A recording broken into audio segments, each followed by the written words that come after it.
to memorize. Welcome to the Fervent 4. Did you know that only 4% of businesses ever cross the annual $1 million revenue mark? Hello, I'm Zack Miller, author of Anomaly. With me today, my co-host Tim Ryan, lead man at StartWheel.org. Thank you so much for joining us. The Fervent 4 is a weekly show each and every Thursday at 11 a.m. dedicated to sharing insights into growing a world-class business, no matter the climate. We are delighted to be joined by Reverend Cory Newell today. Cory, what's happening? Hey, how are you guys? Thanks for having me on the show. A lot of people are getting married and there's a lot of bugs in the world. A lot of people are dying. So it's just a busy time to be a pastor. There you go. Okay, so I said memorization or something like that, memorize, something like that to start. I have recited the intro for this show probably 80 times now. You would think that someone like me, who has said that thing over and over and over again, would be able to do it by memory. I can't. You know, it's like 7 years ago. You know how like back in like third grade we had to memorize what is that was the Jefferson something address, whatever it was. But like, how much of what you do you have memorized, like legit memorized, can just start reciting off, and how much of it do you actually have to like legit read, so that you don't screw something up? Well, so if we're talking weddings, I have about 6 or 7 different things in my head that just kind of flow. So, for example, I could be reading something from, I'll give love advice from like superheroes. And I quote the line from the superhero, and then I remember something from one of my other kind of things that I'd say or teach, and then I'll pull it into that. It just kind of almost use the same kind of outline. But it's interesting you say that, because I didn't realize how much. Sometimes I'm so much in my head that I could be in front of 500-600 people and completely lost, but saying everything perfectly because I've got everything so well done in my mind. But the other part too, but it's like the Star Spangled Banner, I guess, or the Pledge of Allegiance, where things that a lot of us haven't said in a really long time, and yet, you know, well, you guys do that at probably a Rotary event every time where you guys say something like that. But like, there's times where like you see it and you're like, how do I remember this? Like, I haven't sang this in 10, 12 years. Well, but yeah, I guess one of the things though that you do, Cory, correct me if I'm wrong, most of your wedding ceremonies are pretty unique in the sense of there might be some traditional cookie cutter things that are said, but don't you make every experience pretty unique and customize what is said with each wedding? I do. I like to say that every wedding is custom. And so I take the story of couples and I formulate it and throughout the entire time that I'm talking. I've been a pastor for 20 years, so a lot of the things that I've learned or have taught on, it does stay in my brain. I'll be, I don't know, I'm a chaplain too at a hospital, but I'll be sitting with a patient talking about something, whatever they're dealing with. And this thing that come up from like 4th grade in Awanas, a Bible verse I had memorized, just comes out of nowhere. I'm just like, I haven't said that since the 4th grade in Awanas. Okay, I like it. But then there's also in my tradition the power and leading of all the holy things, so that guides us too. Do you? How long ago was the very first wedding that you performed? My first wedding was in 2008. It was in a field at a friend's house. They had a backwoods. And I remember this wedding specifically because they asked me, they were close friends of mine, and I was terrified. They don't teach you how to do ceremonies or weddings or funerals or baptisms in seminary. But my phone was in my back pocket, and I told everyone to turn their phone off, and mine wasn't off. And there was this like jam kind of music, because that was my ringtone at the time. And I turned around literally to the woods to look to see whose phone was on, and it was mine. My face comes back and I'm mouthing, "Oh my God, I'm so sorry." So it was right at the vows too. It was perfect timing. Were you sorry because the music that was playing or that your phone went off? All of it. It was totally embarrassing. So Tim and I would probably say this is a business show, so we talk about business. I don't think people always.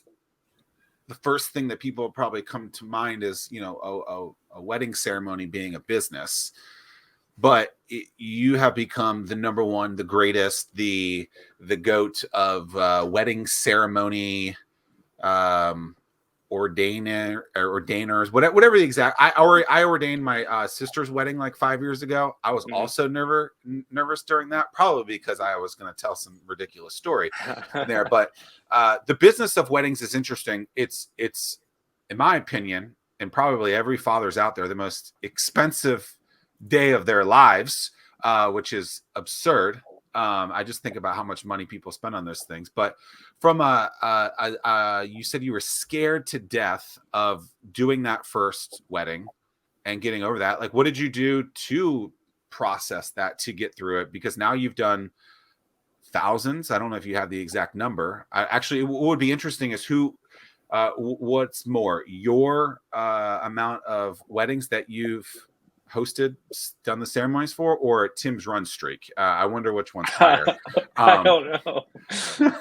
I stopped counting weddings around 6,000. So okay, well, well, Tim, you got a long way to go.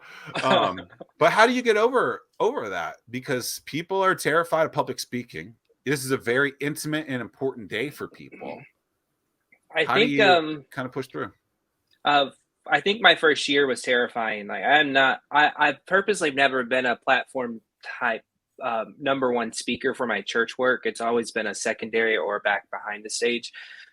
But when I was thrusted in the most important day of most of these people's lives, it's just, I mean, my heart beat every single time. And every now and then it still kind of gets me. I drink a Diet Coke before every service, just to bring my energy up a little bit.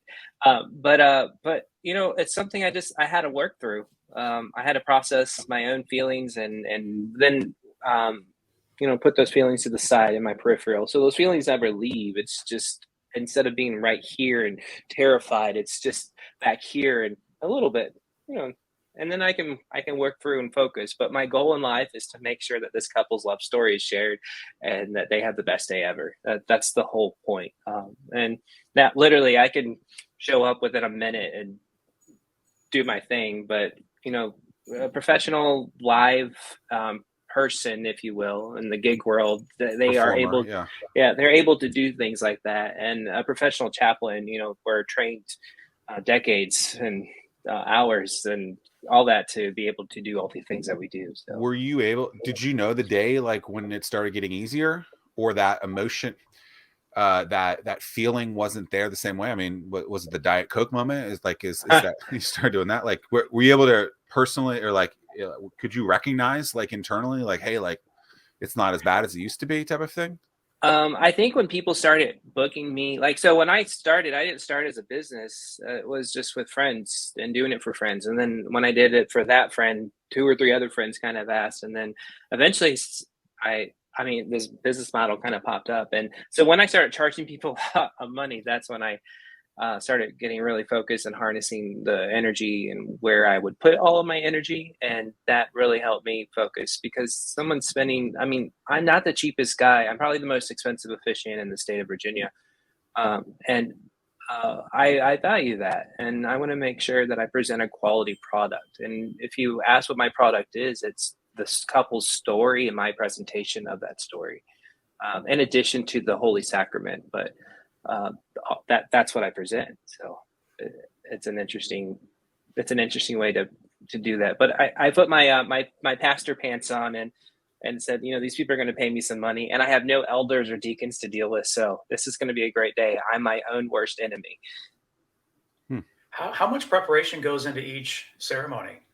Yeah, so that's a great question. I spend about 3 hours with every booking. So I have an hour planning session with the couple where I learn all the great nooks, crannies, and embarrassing parts of the stories. And then I write the ceremony, and then I present the ceremony. So all that takes about 3 hours. There's some drive time. It just depends, but I often have a driver and assistant with me taking care of that, so I can do even more work on the road. It's interesting that you say that, because Tim and I have seen a billion different performers over the years. Some of them we pay for, you know, obviously like real performances, and then some of them are business related where, you know, people just pitch their business and stuff like that. I would be willing to bet that 95% of those people don't spend the amount of time that you spent with this couple on their actual pitch beforehand, right? So that 3 hours that you're saying for that performance, they don't even give it that. So it's interesting that, you know, this is your living. This is how you, you know, this is what you do to to put bread on the table, if you will, and you put 3 hours into each one, when these people who expect that their pitch is going to perform well enough to provide them the value that they want back, and they're not even willing to put in the 3 hours. So it's interesting that's what you're doing there. I think it's important to recognize that my product isn't me. My product is the couple's love story. And I think once I realized that I'm not that important, I might have a great presentation model or style or personality that people like, but the couple's story is the real product, with my ability to add the holy sacrament to their marriage ceremony. And so it's important to recognize that, and to see that I might be the guy in center stage, but center stage also with me is my couple, and that's the product, is the couple. Interesting. What's the highest number of ceremonies that you've done? You do multiple over the course of a weekend. I think one weekend I did 15 ceremonies. I didn't talk for about 2 days after that, but and by the time my last kind of like 3 or 4, my voice was so scratchy that I mean, all I wanted was ice cream and nothing. I didn't want to be, and surprisingly, secretly, I'm an introvert. I'm a learned extrovert so that I can function in society, because that's what I do for a living, is to be with people.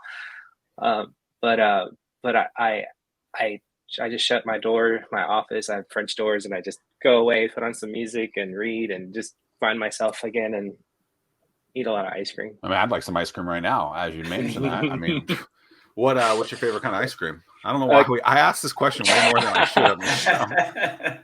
No, it's a very important part of my life. It's Bluebell brand only. I will not eat anything else. I like cookies and cream is my favorite, but I almost like every more organic product that Bluebell will produce. So not the extra artificial stuff that they add, but. Well, I just happen to have to go to the grocery store today, so guess what? I'm gonna get some cookies and cream, Bluebell special. It is the best. They sell them by the pint, and they also do they do individual little cups. So I'm watching my weight. So sometimes you just want something sweet on your tongue and just to cool your throat off. So that little cup is a perfect amount. I'm not sure that that's going to be enough. I'll go with the pint. At your home office, socially distanced coffee shop, or your fancy all bricked out corner office, wondering why no one can see your business and sales are all over the place? Sounds like you need a pro. That's why I developed the Anomaly Academy. Insert clever copy here. Oh, I guess I was supposed to put something else there. Oops. You can grab access to the Anomaly Academy now at zackmillersays.com/Anomaly Academy.